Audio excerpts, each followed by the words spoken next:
இன்றைக்கி என் வாழ்க்கையில் ரொம்பவே முக்கியமான நாள். என்னோட பல நாள் கனவு நிறைவேறிச்சு அப்படின்னு தான் சொல்லணும். ஃபஸ்ட்டு எல்லாருக்கும் இனிய புத்தாண்டு நாள் வாழ்த்துக்கள்.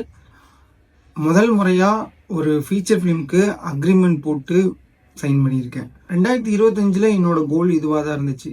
2025 ஸ்டார்ட் ஆகிறப்போ நான் நிறைய எஃபோர்ட் போட்டேன். ஆனால் அந்த எஃபோர்ட்டெல்லாம் வேஸ்ட்டாக தான் போச்சு. அதுக்கப்புறம் எனக்கு மேரேஜ் கமிட்மெண்ட்ஸ் வந்துருச்சு. அப்புறம் என்னால் எஃபோர்ட்டும் போட முடியல, கோல் நோக்கி ஓடவும் முடியல. அந்த நேரம் பார்த்து தான் கரெக்டாக டிசம்பர் மந்த்து ஒரு மேஜிக் நடந்துச்சு. யூனிவர்ஸ் தான் அந்த மேஜிக்கை க்ரியேட் பண்ணிச்சுன்னு சொல்லணும். ஏன்னா எப்படின்னே தெரியல, நாங்கள் யதார்த்தமாக ஒருத்தங்களுக்கு ஹெல்ப் பண்ணுறோம். அந்த உதவி தான் இன்றைக்கி எனக்கு இந்த சான்ஸை வாங்கி கொடுத்துருக்குது. ஸோ நம்ம எதையும் எதிர்பார்க்காம செய்கிற ஒரு உதவி என்றைக்காவது நம்ம எதிர்பார்க்காத மிகப்பெரிய விஷயத்தை நமக்காக செய்யும் அப்படிங்கிறத புரிஞ்சுக்கிட்டேன்.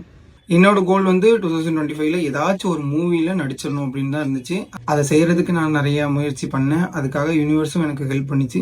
அதே மாதிரி 2026 என்னோடய கோல் கண்டிப்பாக வீடு கட்டணும், இல்லை அட்லீஸ்ட் இடமாவது வாங்கிடணும் அப்படிங்கிறது தான்.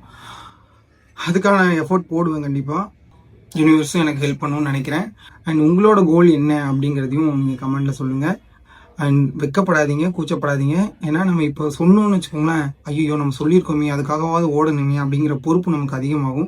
அதனால தான் நான் இதையும் சொல்கிறேன். அடுத்த வருஷம் நீங்கள்லாம் கேட்பீங்கல்ல, என்னடா வீடு கட்ட போகிறேன்னு, இடம் வாங்க போகிறேன்னு, ஒன்றுமே பண்ணலையே அப்படின்னு கேட்பீங்கல்ல. அதுக்காகவாவது பயந்து நான் இன்னும் கொஞ்சம் வேகமாக ஓடுவேன். மறுபடியும் சொல்கிறேன், 2026 உங்களுக்கு சிறப்பாக அமையட்டும். நீங்கள் நினச்சதெல்லாம் நடக்கட்டும், பிடிச்சதெல்லாம் கிடைக்கட்டும்.